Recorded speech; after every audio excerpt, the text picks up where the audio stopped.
chamber, this gentleman, head of the Quincentenary Commission, came up to me and said, "You don't mean to say you come here to say Columbus did not discover America?" I said, "Yes." He said, "You must be mad." I said, "You look mad to me too." As a result of my presentation, Congress decided to delete the word discovery from official documents.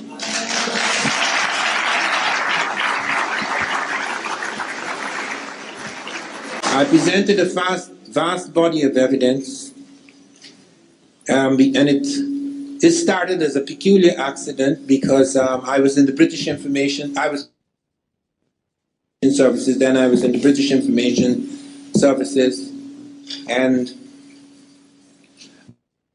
never intended to come to America. I'd heard such dark things about America, but I'd heard dark things about most countries. Anyway, I was on my way back. My Prime Minister had invited me to read poetry at the occasion of the independence of our country, independence celebrations, because I was known then as a poet. And I was on my way back, and Jan Carew, a famous Guyanese author, invited me to come to America. And I said, no, I'll never go to America. I've heard such dark things about America. No. He said, don't be foolish. There are dark things about all places in the world. You come and check it out. So I came there on a Saturday. Sunday morning he was asleep, and I came down into his library and I saw 3 green books, Africa and the Discovery of America, by Leo Wiener. This was done, I think, in the 1920s. The problem with Leo Wiener, however, he was strictly a linguist. And I felt that finding a number of African words in America would not be enough to prove the point. To prove something like that, which would overturn a great amount of thinking, would call for a vast body of evidence in many fields. So I actually began a critique of this. 30 years ago, I actually began to attack my own subject. I didn't know it would become my subject, because it wasn't good enough. Linguistics, I was trained as a linguist. I know that you could occasionally get a number of words. You'd have to prove a lot of things. You'd have to have evidence in many fields to prove something like this. So I sent it to the editor and I said, if anyone could show me just a few sculptures or portraits of Africans in America before Columbus, I would take another hard look at this matter, because he presented no pictorial proof. And he knew nothing about skeletal material, so he couldn't provide skeletal proof. And the editor at Random House, Charles Harris, called me up and said, "Van Sertima, something strange has happened on my table. You ended your piece by saying, if anyone could show me images of Africans in America before Columbus, I would take another hard look at this matter." And I turned the page, and I turned the page, and I turned the page. There were 7 images of Africans. John Williams, the novelist, author of The Man Who Cried I Am, had been to Mexico and met a strange German, last of the Royal House of Germany. Hitler had put him in charge of the German embassy in D.C. And something happened, and he was dismissed. I was later to find out why he was dismissed by Hitler, because Hitler sent a circular saying that everyone in the diplomatic service has to sign a statement saying they're a pure Aryan. And von Wutenau wrote back. Now, he was a count, the last of the royal house in Germany. This was strange for von Wutenau, strange for anybody in that position. Wrote back to say, there is no such thing as a pure Aryan. All people have black blood. Oh God, he had to flee after that, because Hitler would have gotten him. So I rushed off to Mexico to meet this strange man. And I went to his chateau. And he'd heard about me because I had written him first and told him what I had done. And we sat in that place, okay? We sat on his steps half the night arguing, because he couldn't, you have to show me a hell of a lot of evidence to convince me of something that everybody believes is true history. And he says, I said, I have to see these heads. He said, I have a few in my study. I said, that's not good enough. I have to be sure that they are valid, that you are not making this up. He was a little annoyed by that. He wanted to throw me out of the house. But nonetheless, I persisted. You have to prove this to me. I need to see sculptures of these people. And he says they're not in the big museums. They don't take chances like that in the big museums. You have to go to private collections. And the next day he started to take me to private collections, and I was utterly stunned. You would be surprised how much history is hidden in private museums. They don't allow these things in the big places. It's just like in Egypt. I am responsible for returning to the modern Egyptians the splinters of the Sphinx's nose and chin which Napoleon's army blew off. A friend of mine, Garland Roberts, an adventurer, he was in England. He went into the British Museum and he found that they had the splinters of the Sphinx's nose and chin. How he did that, but he's a fellow, he's a daredevil. He would risk his life just to prove a point. And I says, you go back there. I'm going to pay your way to Britain. You go back and photograph the damn thing. Pretend you are a, messenger boy, whatever it is. Get a job there. Get the damn thing. And he brought back startling pictures. And I called Sheikh Anta Diop, head of the radiocarbon laboratory in Dakar. He's dead now. He was the leading African scientist. And I got in touch with him and I told him what had happened. And I got in touch with Gamal Abdel Mokhtar, the Arab delegate at UNESCO. Sheikh Anta was at UNESCO too. And I got in touch with, I told Garland Roberts, he has to be on the phone. And we started a conversation with the British Museum. And I started out by saying, sir, we understand and we have hard visual proof that you have the splinters of the Sphinx's nose and chin in your museum. And I have the Arab delegate at UNESCO here and the African delegate, etc. And we'd like to negotiate the return of the splinters of the Sphinx's nose and chin to the Egyptians. Now, Keiko. No, Van Sertima, we can't do that. See, most of the things we have in our museums come from all over the world. If we started returning things to this and that country, we'd have no museums. I said, sir, we're not asking you to destroy the museum. This is a specific object. This is a matter of the very gravest importance. I have on the line with me Gamal Abdel Mokhtar, the Arab delegate, Sheikh Anta Diop, the African delegate, myself, Garland Roberts, who has proof that they were the pieces, he photographed them. And he said, well, we will consider it. Do you know? Sheikh Anta spoke. I had a French translator. Sheikh Anta spoke. I spoke. Garland Roberts spoke. Do you know the Arab delegate? We're returning it to the bloody Arabs, He never said a bloody word. Because the Arabs are not Egyptian. Don't make any mistake about that. It's just like we are in this room here. This is America. It would be hard to find a Native American in this room. The world has changed dramatically.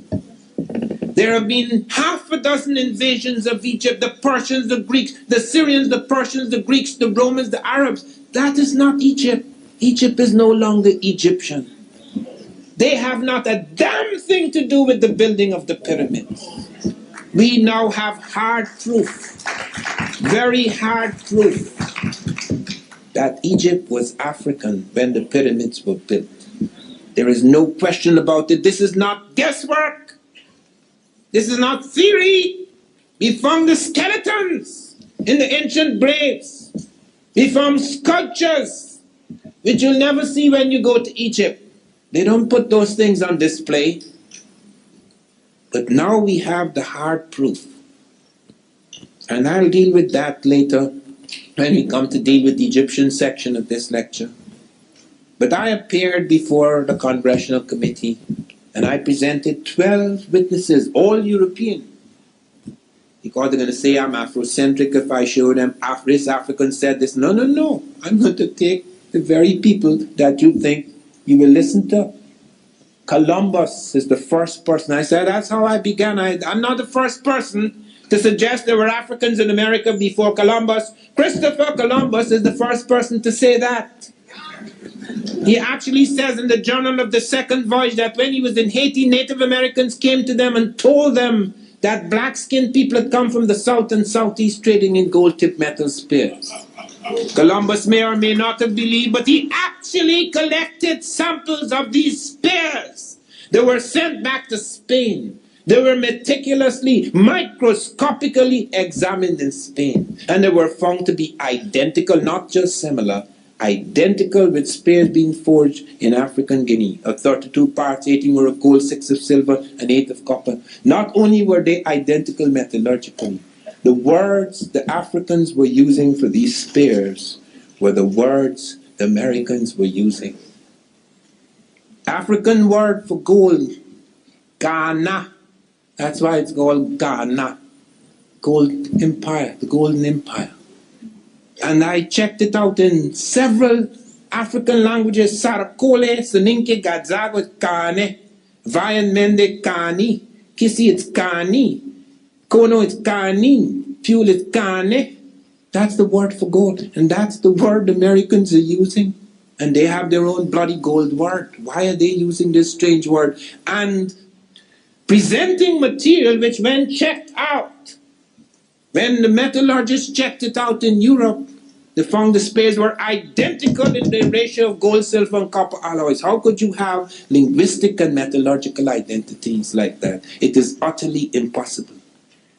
Not only that, I then went beyond that. I not just showed Columbus. Ferdinand wrote a book about his father, and he said, my father told me that he saw Negroes north of Honduras. Columbus knew what a so-called Negro looks like. He was in Africa. That's how my book began.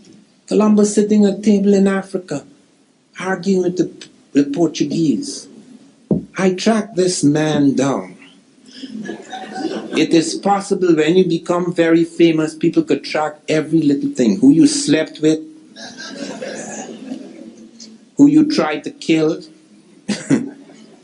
who slept with your wife or your husband, everything.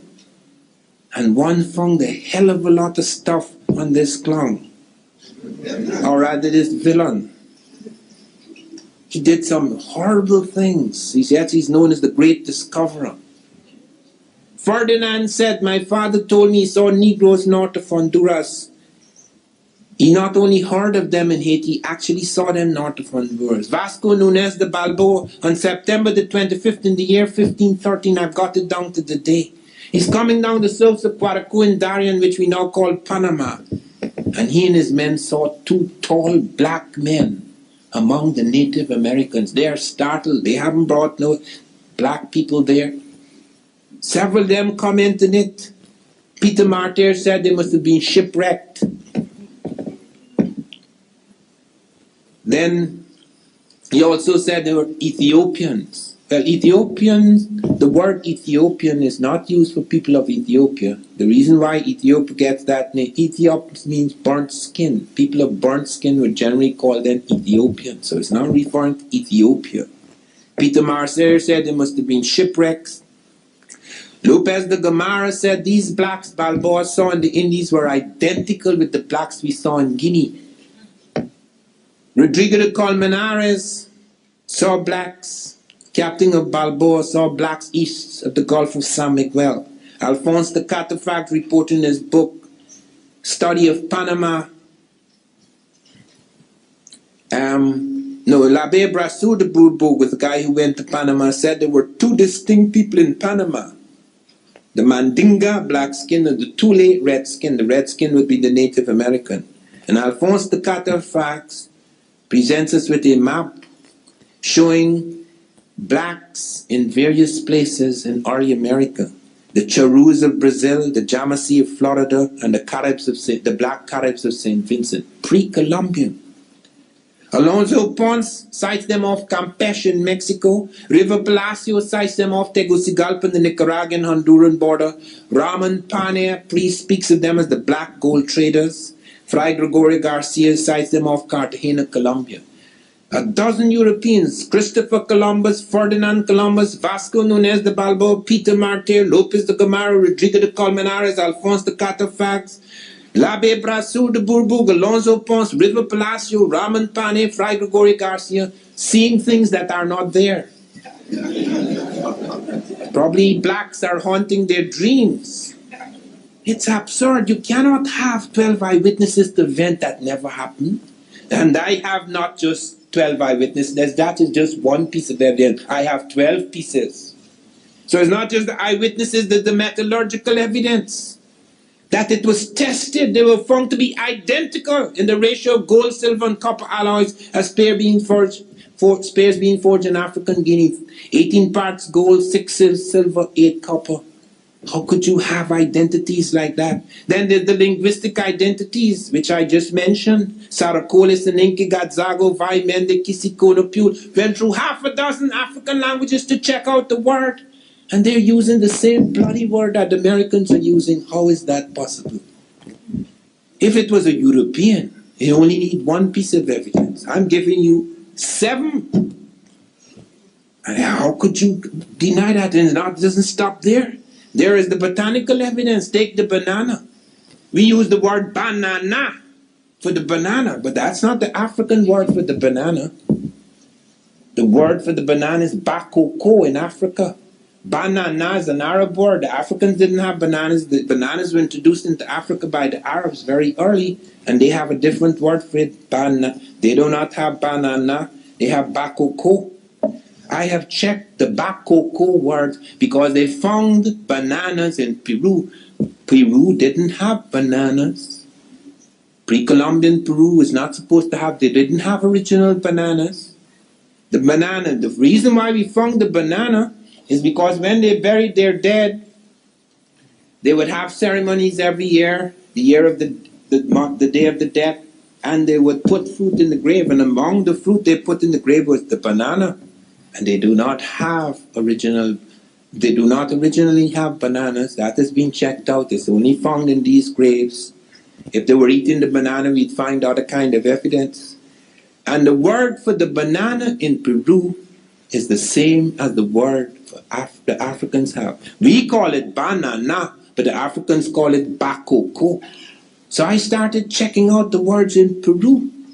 How did this banana appear? They don't have bananas at that time in South America. And found in Galibi it's bakuku, in Oyapock it's bako, in Oyampi it's these are all South American languages. In Oyampi it's bako me, and Tupi is bako ba, because and are interchangeable plosives. In Apiacus it's bakowa, in Puri it's baho. So you have bakoko, bakuku, bako, bako me, bako ba, baho. Can't happen unless you have a connection, a very early connection. And then comes the oceanographic evidence, because most people say, here is Africa and here is America. How could the Africans cross? They only have canoes that Tarzan can turn over in the movies. But that's another myth again. First of all, there are 2 things here that they did not take into account. I lived on a river. My father was superintendent of road and river transport over an area that was as large as Scotland and Wales. I grew up in the river.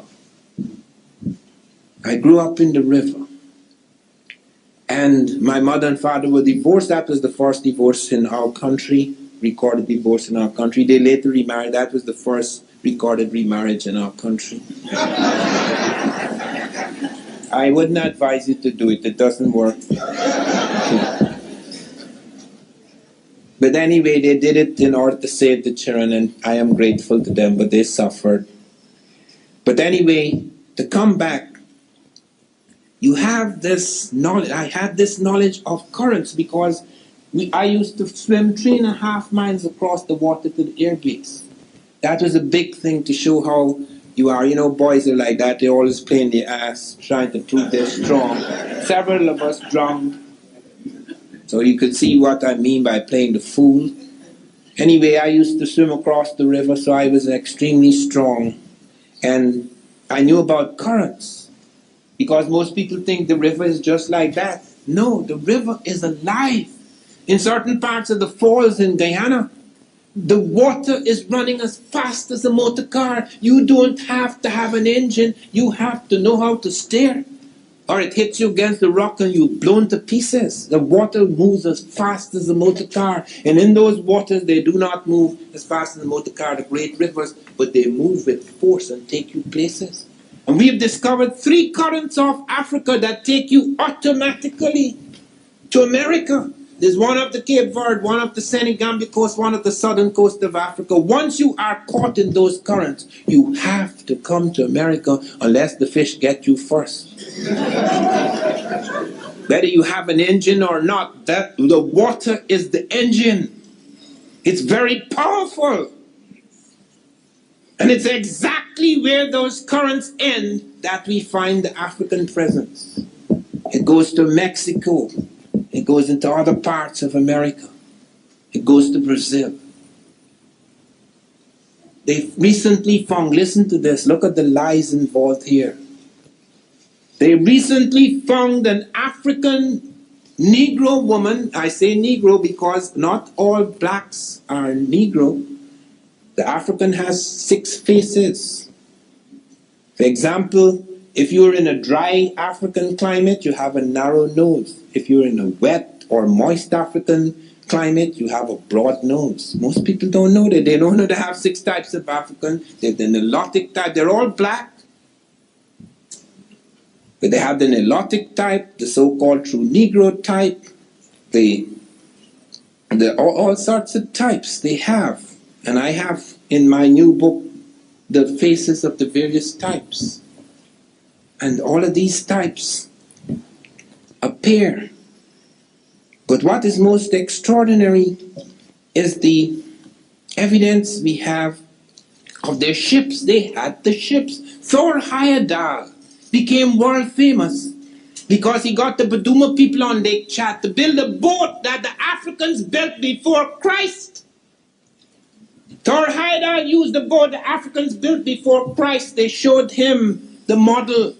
They built the boat. He financed it. A boat they were using before Christ, and it crossed the Atlantic successfully. Heyerdahl told me, Van Sertima, we did not even have to fish. The fish jumped on board. Because in those currents are millions of fish. Millions. And it wasn't just Heyerdahl. Alain Bombard also tested African boats. And they made it in less time than Vespucci.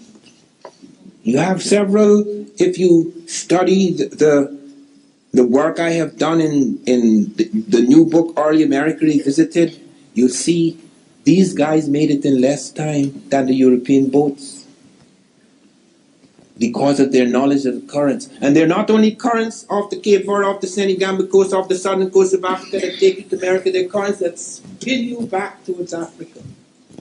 We have an evidence of a boat, American boat, Native Americans landing in Africa 62 BC. There were 7 in the boat because it was an accident. They were taken to because the currents that not only take you there and pull you back. We don't have any evidence of Europeans doing that. We have it in Native American 62 BC. That is in my book. They came before Columbus. And apart from this oceanographic evidence, there's the navigational evidence. That's the boats. The Africans had the boats. The Africans built the boat for Heyerdahl. Heyerdahl became world famous about how he crossed the Atlantic. He didn't build the boat. It was Africans who built the boat for him. A boat they had used before Christ, the Baduma people on Lake Chad. It's in my new book, Early America. You'll see the boat. The Africans built it. They could easily have crossed. And when you cross, the current actually takes you into the Caribbean, to Brazil, or parts of South America, Mexico, etc. Recently, listen to this. Look at the cheating going on. Look at the profound dishonesty of scientists. They found a Negro woman in Brazil, where the currents come from Africa. Caribbean, Brazil, etc. They found a Negro woman in Brazil, 12,500 years old. That is even before the Native Americans. Now, Negroes always came from Africa, but it was so embarrassing that they suggested, yes, it's a Negro, but it came from Asia. Now, this is Brazil, you know. Brazil is on the Atlantic coast. To come from Asia, you have to get a boat that's going to take you all the way to South America, and then you have no car. Currents may take you, help you to get to South America, but then you have to walk to Brazil. Then you get the tip, you have to walk all the way to Brazil to drop your skull. And the New York Times ran the story like that, you know, thinking, and they even changed the name. When they found this Negroid woman, they call her Louisa, because the first human we found on earth is Lucy, an African. So they call her Louisa. But when it got to the New York Times, they call her Valherbe or Malherbe or something like that. And she comes from Asia. Niggers don't come from Africa anymore. They come from Asia. You find them in the wrong time, in the wrong place. Jesus Christ. I mean, how far can you take this nonsense? It is absurd. And you find also skeletal evidence. Listen to this, because I have to be very careful here. I was in 2 intelligence services in the world, the Guyana Intelligence Service and the British Intelligence Service, and you're not supposed to tell secrets. So I have to say this in a way that shows that I don't know nothing. Okay. They found 2 African skeletons in United States Virgin Islands at Hull Bay, St. Thomas. These skeletons were found in a strata or layer of earth which is datable 1250 AD, 2.5 centuries before Columbus. But they could not date the bones. Something strange had entered the bones of these skeletons. Now, I know why something strange had happened, why something strange had entered, because of something that was done in that area, and I'm not allowed to talk about it. All I could say is not far from Cuba, and Cuba was giving us some trouble, and we had to tell Castro, come on, we're the world power, so don't play the fool with us. We'll teach you a lesson. That's all I'm allowed to say. But I went down to the Virgin Islands when I heard about these skeletons. And they promised, I shamed Vesalius, archaeologist at the island. I spoke to the whole university, a big crowd, shamed him. He said he'd allow me to see the skeletons. Come there by 12 o'clock the next day. I arrived 10 to 12. Raced across the island. Arrived at 10 to 12. The door was locked. Well, I am a very nice person.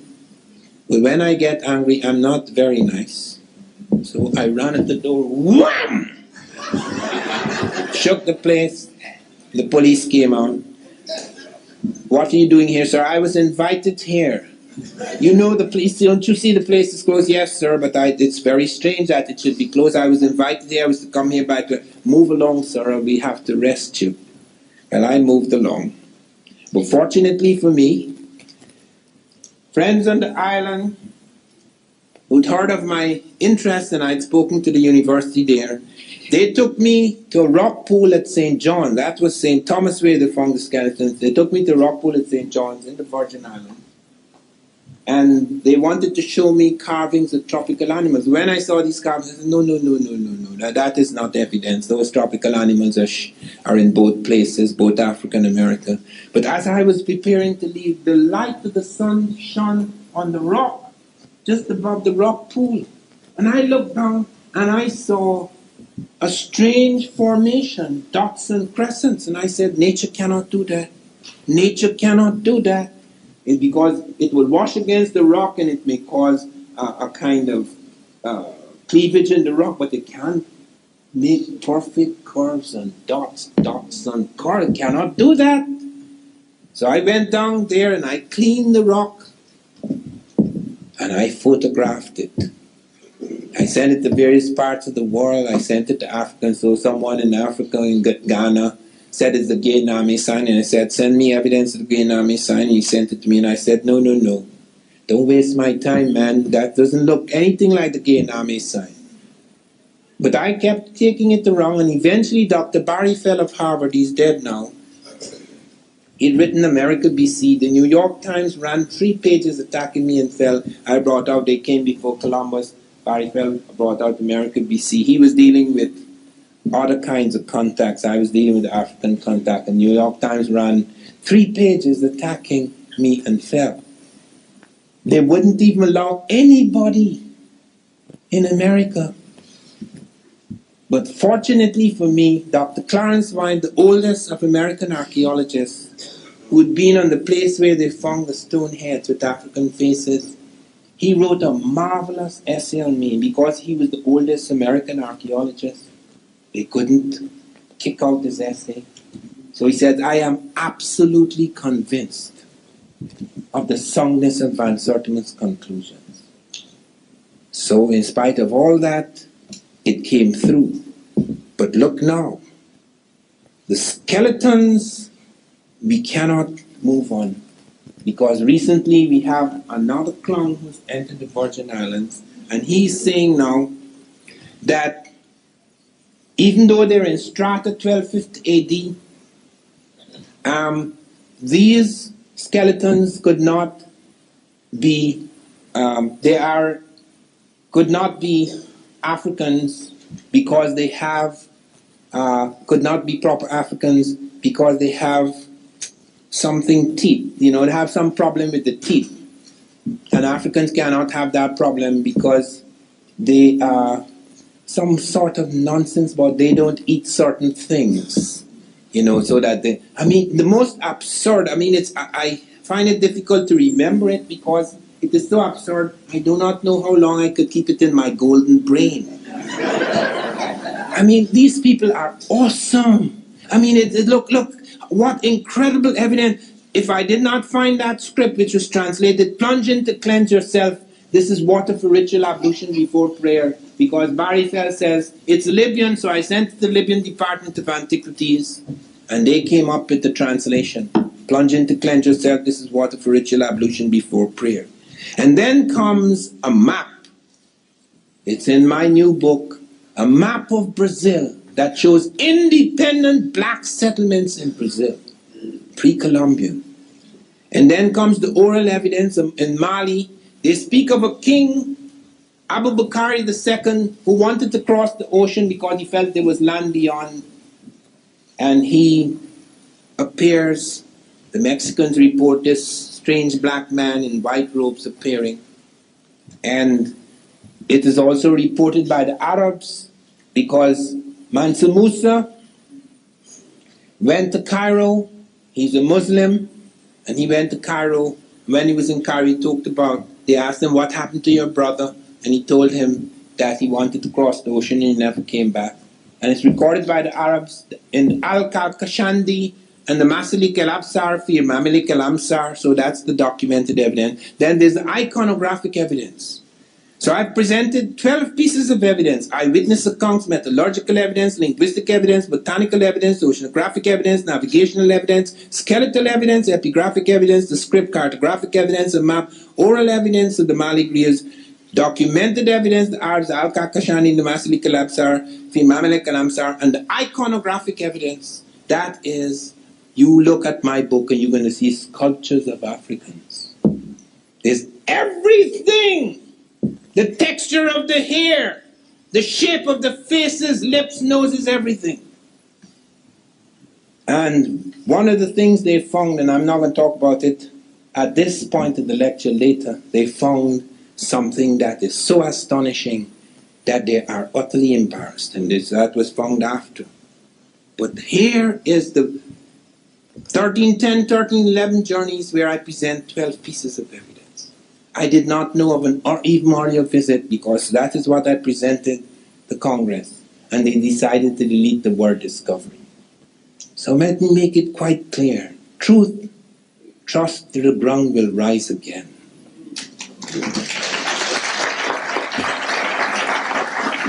Now we come to another part of this BC, something that happened before Christ.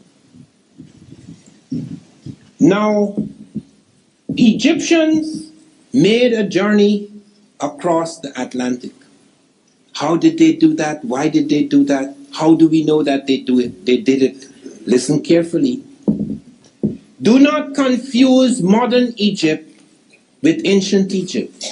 These are two totally different worlds. Here we are in America, and it would be very difficult to find an American in this room. We call ourselves Americans because we are in America, we are American citizens. But there are African people here, European people perhaps, Asian people, but no Americans. I am part American, I am part Makusi Indian and part African, but it would be difficult to find an American audience that is pure American. That's why Egypt, do you go to Egypt and you said the Arab is not an Egyptian? The people who built the pyramids were not Arabs. I know, man, because I am responsible for returning to the bloody Arabs the splinters of the Sphinx's nose and chin, and the Arabs do not want to remake it because it looks Negro. But we can go into the graves. We can go into the graves and we find the hard evidence. The skeletal evidence is overwhelming. But you see, Egypt was so rich. The Africans were so extraordinary. And they were not superior people. You don't have inferior and superior people. This is what makes you superior and inferior. A certain vision of the world. A certain vision of yourself. Many of us have been destroyed. Reduced. Because we've been made to accept other people's vision of us.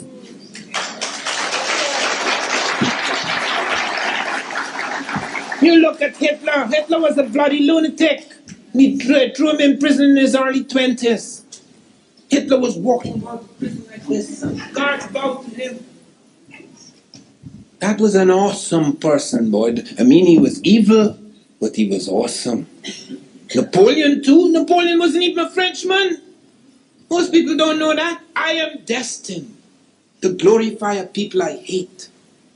Could you imagine that? That's Napoleon. I read his diaries. I am destined to glorify a people I hate. And then the one thing I regret most in my life, this is Napoleon. The one thing I regret most in my life is that I did not make Toussaint. I did not make the black Toussaint governor of Haiti. I blame it on my black wife. Do you know Napoleon was married to mulatto from the West Indies, which we would call black hair? But do you know, she was the prejudiced one, not Napoleon. Napoleon wanted to make Toussaint governor of Haiti. His wife said, no, why would you give up territory to nigger? It's as crude as that. So bear in mind, here I am responsible. I financed a telephone link-up between Gamal Abdel Mokhtar, the Arab delegate at UNESCO, Sheikh Anthony Diop, the African delegate at UNESCO, myself, the representative of the British Museum, Garland Roberts, who found the pieces, and another gentleman who did translations from the French and British. No, Van Sertima, we can't do that. Because if we start returning this item and that item to this and that museum, we'll have no museum. I said, sir, we're not asking you to return everything from your museums. We're well aware of the things that have been taken from other museums and other places. This is a very specific thing. It is of no value to you. You can't show it. What is the point?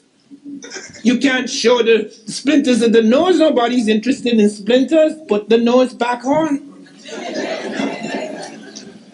But the Arabs do. The Mokhtar, the Arab delegate, never said a bloody word. Boy, he don't want no nigger nose interfering with the tourist trade in Egypt. It's as crude as that. Look why Egypt is no longer Egyptian. Those are not the people who built the pyramids. The Syrians attacked in 654 BC. The Persians attacked in 550 BC. The Greeks attacked in 320 BC. The Romans attacked just before and after Christ. The Arabs attacked 638 to 640 AD. That is why Egypt is no longer Egyptian. They have nothing to do with the building of the pyramids. If you go back in the graves, we have found hard evidence in the graves that Egyptians were African. Let me listen to the anthropologists, all the great anthropologists. Because this is hidden, this doesn't come out in history books. The earliest human fossil found in Egypt was the skeleton of the Nazlet Kataman found near Tata, Egypt, which was dated 35,000 to 30,000 years before Christ.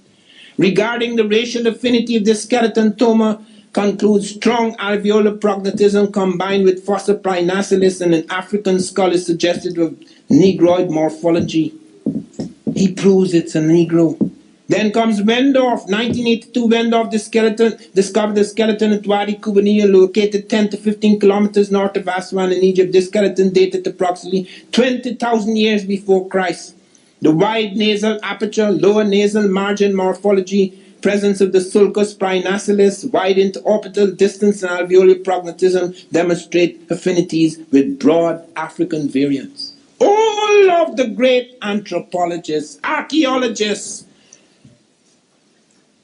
Thoma, Fehrenbach, Wendorf, Stewart, Green, Armilagus, Wrightmore, Crawford, all of them prove that those early Egyptians in the Pyramid Age were African.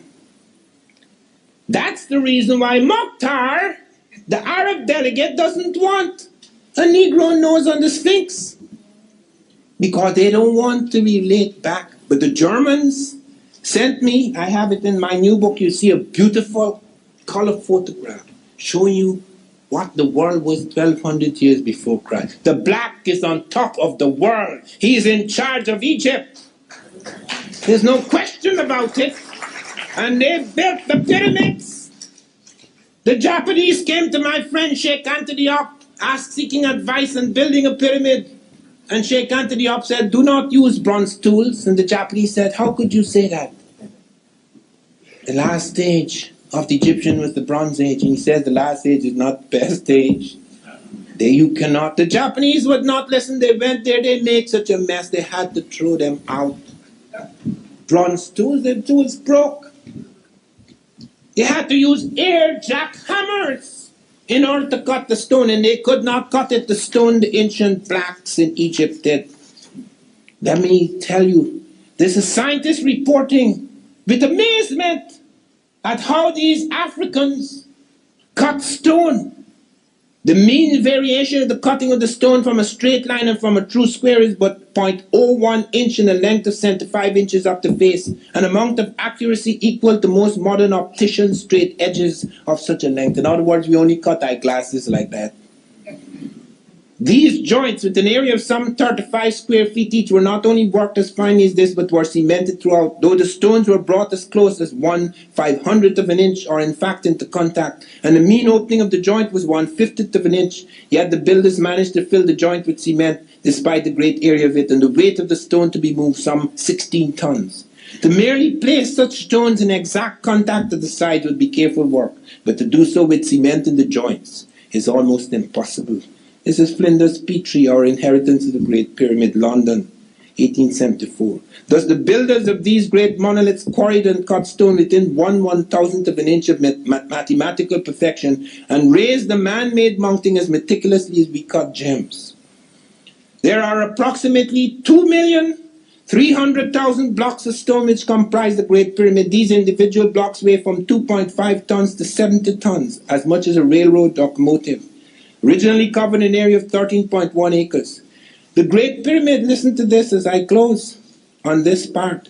The Great Pyramid contains more stone than all the churches, chapels, and cathedrals built in England since the time of Christ. If all the stone in this pyramid were sawed into blocks 1 foot on an edge, and these were laid end to end, they would stretch 2/3 of the way around the globe at the equator. The Great Pyramid contains enough stone to construct 30 Empire State Buildings.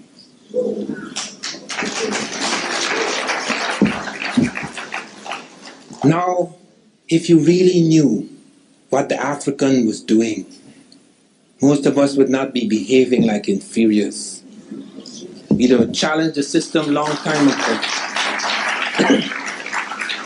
The Africans had a fixation about 7 They had a fixation about 7. They created the 7-day week. There's no such thing, you know.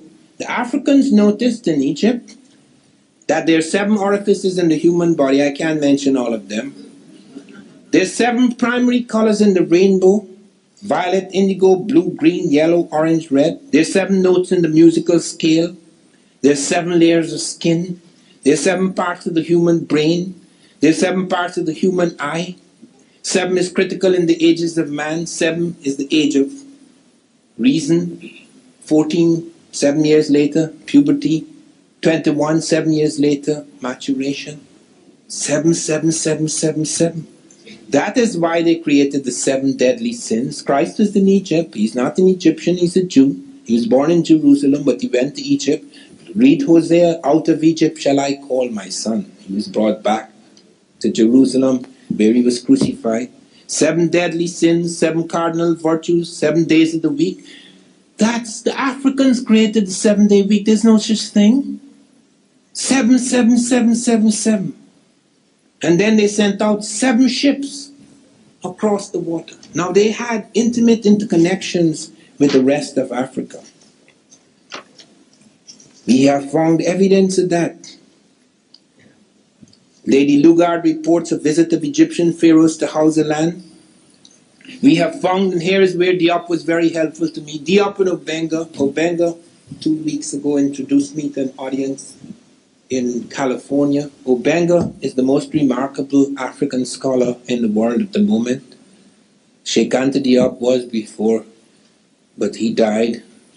And I managed to make contact with these gentlemen. Sheikh Anta and I had a nice quarrel about tobacco, because Sheikh Anta was the only African who was allowed to examine mummies in a certain part of Egypt, and he found tobacco in this mummy, and I was explaining to him that the Africans have their tobacco, the Americans have their tobacco, and I was pointing out that certain distinctions could be made between the two tobaccos, and that in my book they're using the same term, and I explained why they're using the same term because of a certain kind of pre-Columbian contact, but that it's not the same tobacco. Well, Diop surrendered, and that he was a most remarkable man. I want to dedicate this lecture to him because he had the most profound impact on so many of us. We invited him to the Nile Valley Conference, and his plane crashed. He didn't die, and he had to be rushed from the burning plane, and I told him, do not come by plane the next time. You are to go and visit your wife in France, and then you're to do overland, and then you're to take another kind of ship, but do not let it be known where you're moving. Okay, we are not to talk on the telephone. We had to be very careful about that. Diop came to Atlanta. That was a marvelous occasion. He was the most remarkable man I have ever met. And we had these marvelous conversations, etc. But I knew he would die soon, because like John Clark, I noticed it with him too. They do not pay attention to what they're eating. After you get 60, you have to pay close attention to what you're eating. You can't just eat any old thing, because it dies there and it's not buried easily. So be very careful. I'm 65 and I know. I exercise every day. Okay, and that's what saved my life last year. I was rushed to hospital last year, and these crooks in the hospital, they want to make money because they know Rutgers pays most of the bill, so they want to make money. Not telling they have all sorts of things on my heart. I said, there's nothing wrong with my heart. Yes. They have all these sorts of things on my heart. 3 days in the hospital, and I don't know what's happening. So I got really mad, and when I get mad, I get real mad. I grew up in the bush, and when I get mad, I behave like a bushman. I mean, all the civilized cover, that disappears completely. I just curse, smash up things, etc. And so they came, held me down, I said, I want to leave right now. They said, well, you can't leave, you know, you're very ill. Something wrong with your heart. I said, there's nothing wrong with my heart. He said, well, if you leave now, you have to pay the bill. I said, well, I've only been here 3 days. Yes, but your bill is $5,500. I say, well, I'll stay.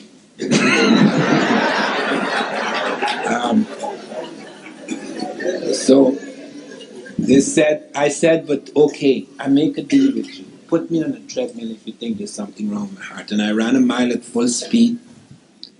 And then they shook their head. Well, you're under a bit of stress.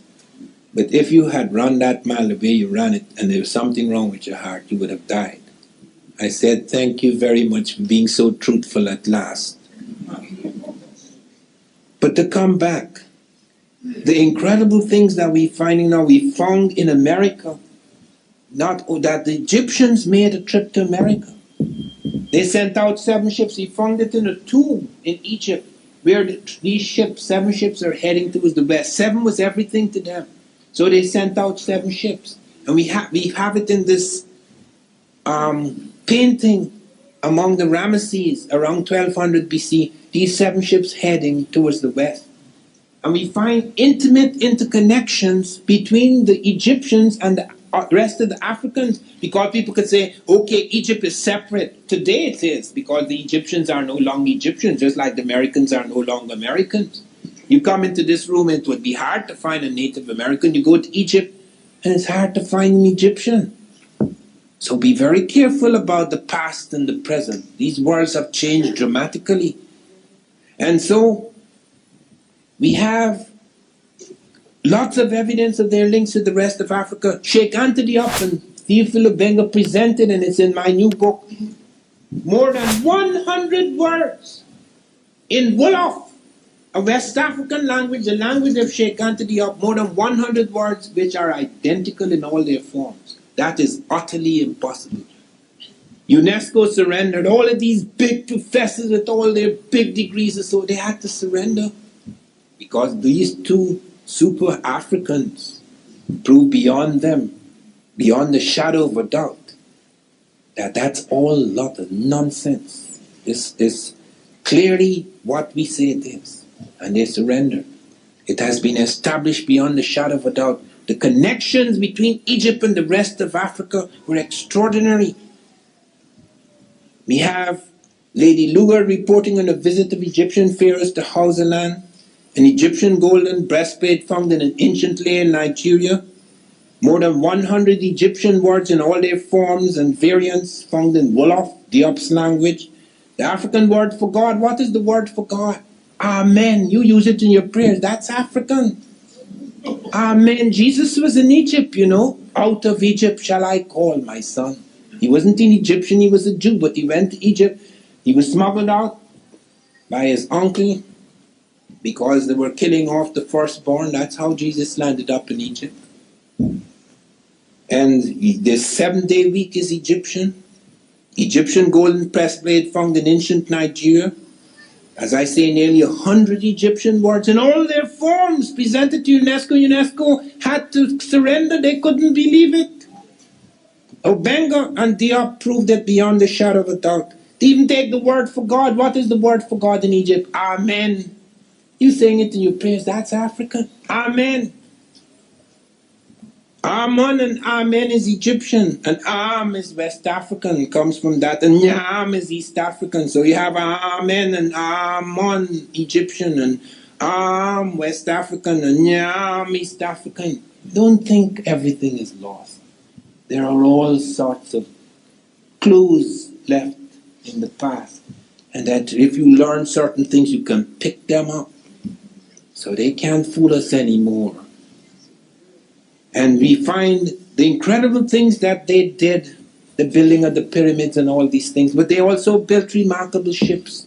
And we have evidence, not only they show their ships moving, but they show, it is shown about the Americans, the Popol Vuh, the Bible, the Quiche Maya. I have the Bible, the Quiche Maya, that shows blacks arrived in America before Christ. Champollion supports that. Lefebvre supports that, Hagen supports that, Sorensen supports that, Sav Soderbergh supports that, Rosalie supports that. I've been through all these documents. They're finding these things and people are just pushing them aside. But not anymore. Then came the clincher. I was invited to, before the Columbus celebration, I was invited to the Smithsonian, the leading scientific institution in this country, hoping to wipe me out before 1992. And my opponent surrendered. Showed them the 7 braid that you can't argue with. No sculpture in America has 7 braids. 7 is everything to the African Egyptian. He created the 7-day week because he finds there's 7 parts to the human brain, 7 parts to the human eye, 7 notes in the musical scale, 7 primary colors in the rainbow, 7 orifices in the human body, 7 layers of skin. You can't argue with that. So he invented the 7-day week. All this thing about God created the world in 6 days and rested in the 7th. That is taken by the Christians from the Egyptians. Jesus was in Egypt. Even the word Christ, he's not Jesus Christ, he's Jesus the Christ. Christ is an Egyptian word, K-R-S-T, Christ. K-R-S-T, the anointed one. That's how he became the Christ. Don't dismiss him, okay? I'm just pointing out the terms, okay? He was in Egypt, out of Egypt. Read Hosea, out of Egypt shall I call my son. He wasn't born in Egypt, but he was smuggled out in Egypt because Herod was killing the firstborn. And he appears among the Egyptian doctors. And so you get certain evidences like that. And I've checked out this. I have so many sources. Champollion, reporting the 7 ships arriving from across the water. Champollion, Lefebvre, Sahagan, Sorensen, Sav Soderbergh, Rossellini, and above all, the Bible of the Quiche Maya. They destroyed so many books in America, but they didn't destroy all the Bibles of the Quiche Maya. So we have that reporting these dark-skinned people arriving on 7 ships, and they have the 7 ships. And then we have the clincher. We have a map of South America found in ancient Egypt with correct latitudinal and longitudinal coordinates. I showed that to NASA. I was the first person to go to NASA to study blacks in space. You don't even know it's not only we don't know the history, we don't even know what's happening. Do you know the leading technical astronaut in our space team is a black man? Colonel Gregory. He's restructured the cockpit of our spaceships. Do you know that the leading woman in our space team is a black woman, Dr. Christine Darden? She's reshaping our aeroplane so that in the 21st century we've just entered certain aeroplanes, not just the exotic aeroplanes, would be able to fly faster than sound. Do you know that? No. I had to go there. I nearly died at NASA because they invited me along with delegates from all over the world, China, Russia, to witness the blast off of the first black American in space. And I did not realize I have different ears. I grew up in a forest. I hear lights. I thought everybody heard lights. You have to hear differently in the forest. Because snakes, you can't see snakes. Snakes take on the color of trees and foliage. Therefore, you have to hear that when he starts. You have to hear that. Are you dead? I didn't know I had different ears. I thought everybody heard lights. I'm standing, these Russian and Chinese delegates, and I'm standing, it's 5.5 miles away from the spaceship. This is an awesome thing. It's bigger than a house. And we're going to shoot it off into space. And they start to count down, and they stop. Something wrong. And I start looking nervously around. How could something be wrong? You know, a big thing like that with all this incredible thing, if it explodes, what would happen? Then they start to count down again. The 3rd time they start to count down, you had this tremendous noise, and I fell over. Because my ears, blood came out of my ears. Because I hear differently from urban people. I grew up in the jungle. I hear different. So that really startled the hell out of me. I never went back to NASA after that. But I learned enough about it. It's in the book Blacks in Science, Ancient and Modern. You see me with the leading technical astronaut, etc. And you would be amazed what blacks are doing in this country, totally unknown. Bell Labs employs more than 1,000 black scientists. They created the transoceanic cable. They were major in that development. They're reshaping our aeroplanes. They remade the cockpit of the space shuttle. You never hear about that. If a black commits a crime, yeah, that's news. But when he does something extraordinary, oh my God, no, there's something mistaken here. It's like the New York Times calling the black Val Herbe, so nobody would think it's a black. Now they're saying this Negro they found in Brazil came from Asia. Could you imagine that? She's going to take a ship all the way to the edge of South America and walk all the way up to Brazil because there are no currents of taking you off. Walk all the way to Brazil to drop her bloody skull. This is the state of the world we are in. But let me show you the slides now because you have to see some of these things to believe them. So if we could shift to the slides. But there one more thing I must say, just one more thing, very important. They have found a map of South America in ancient Egypt. What do you think about this topic? Remember to be a Berean scholar, as it is written in the book of Acts 17 verses 11 to 12. Now the Bereans were more noble-minded than the Thessalonians, for they received the message with great eagerness and examined the scriptures every day to see if these teachings were true. It's time to deepen your understanding and see your reflection within the sacred pages. Please like, click subscribe, and click the notification bell to stay up to date with the Berean Scholar channel.